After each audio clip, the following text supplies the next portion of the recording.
Olá, seja bem-vindo a marcoteles.com.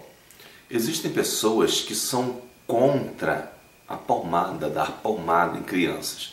Já existe uma lei que praticamente impede que os pais disciplinem seus filhos quanto a isso. É necessário que nós tenhamos cuidado quanto ao que diz a Escritura e para não convertermos o que a Escritura diz na forma da lei, porque muitas vezes a lei pode ser uma lei ímpia e infiel à palavra de Deus. Vamos ver um texto bíblico em Provérbios. Provérbios 22:15 diz o seguinte: a estultícia está ligada ao coração do menino, mas a vara da correção a afugentará dele. Então o Provérbios diz claramente aqui que é a vara da correção que afugentará a estultícia, ou seja, a tolice, a bobice da criança. A criança ela tem algumas coisas que levam ela a algumas coisas bobas, que inclusive é citado em Provérbios e em outros lugares, que fala também do homem estulto, do homem tolo. Então você tem que criar a criança para que ela não se torne um homem estulto. Entretanto, você vai dizer, não podemos dar uma palmada na criança, como diz a tal da lei da palmada. Ora, será que não podemos dar uma palmada na criança? O que diz aqui Provérbios? Diz que a vara da correção vai orientar o menino. A vara da correção afugentará dele a estultícia, a tolice. Vamos entender primeiro.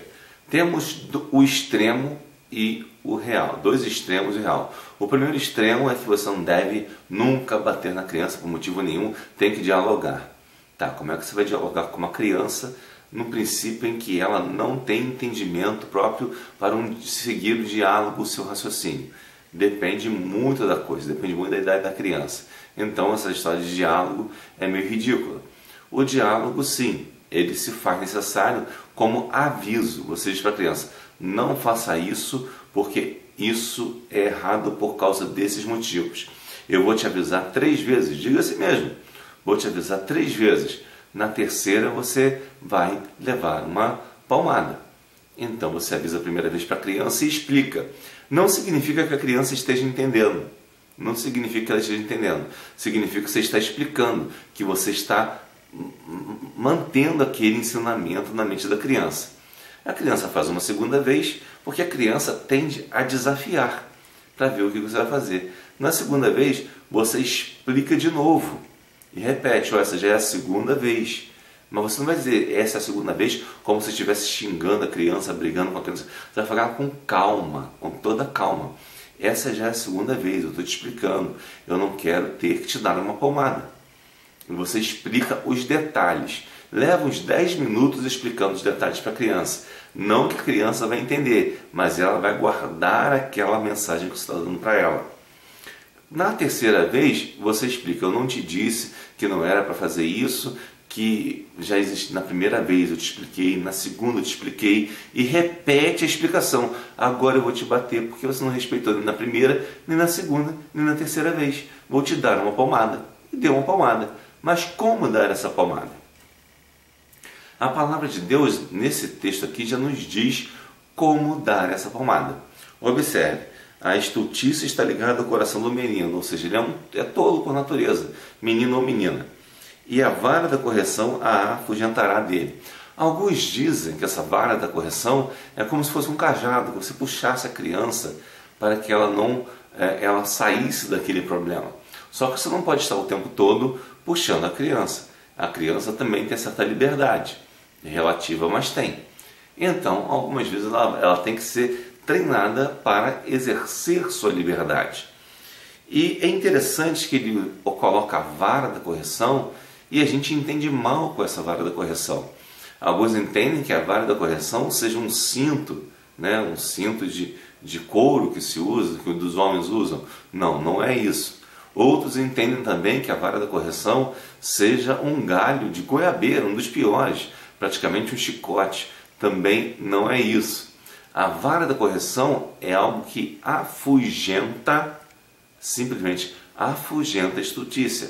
Ou seja, como uma criança pequena, você não precisa espancá-la, não há necessidade de espancá-la. Se você espanca, você até transforma o caráter dela em uma coisa ruim. Você vai simplesmente afugentar com a vara da correção.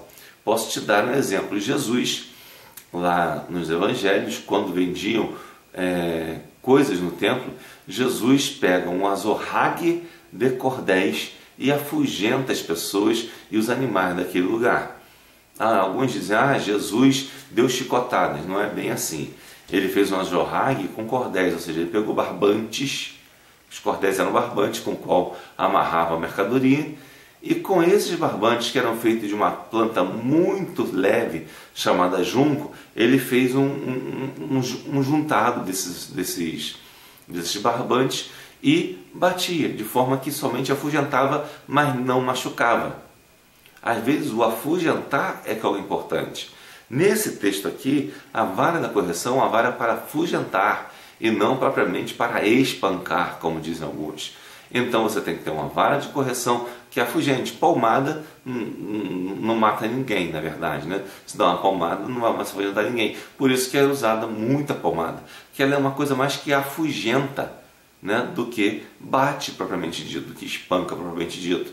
Então é necessário que você tenha um certo equilíbrio nas coisas. O equilíbrio em ver o como cuidar da criança, o equilíbrio em ensinar no aviso. Lembre-se, você não está dialogando, você está simplesmente avisando para ela assumir aquilo e inculcar aquela ideia, e depois você vai usar no terceiro momento, sim, a vara da correção, que serve somente para afugentar a estultícia. Então, afugentando já está bem. Você não vai arrancar a estultícia da criança, que a criança continua sendo estulta até determinada idade, mas você vai afugentar a estultícia. Quando a pessoa bate com uma coisa contundente, ela quer arrancar a estultícia da criança. Mas a palavra de Deus diz que a estultícia está com a criança, ela sempre se estulta, então você vai sempre precisar afugentar. Então essa é a concepção cristã de palmada, de como cuidar de uma criança, de como ensinar uma criança através de um pequeno castigo.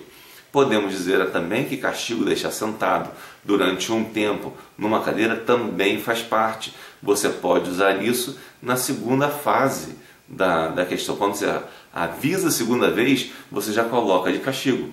Na segunda vez você coloca de castigo. Na terceira já é para afugentar além do castigo. Faça as duas coisas. E a criança vai perceber que ela está numa forma...